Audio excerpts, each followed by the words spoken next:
Oh, acum ce-i? Hei! Hei! Opriți gălăgia! Valea! Ciu! Ciu! Arăt eu!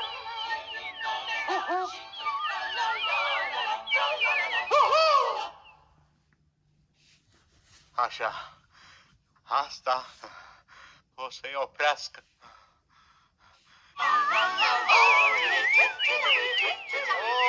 Cu ce folos?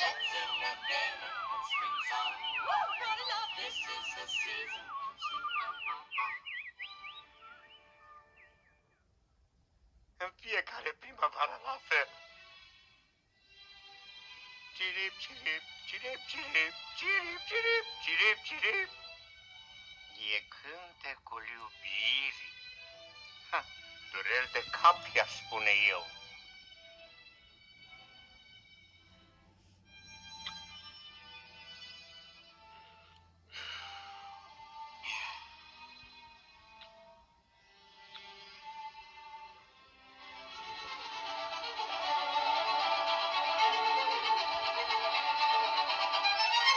Opriți-vă!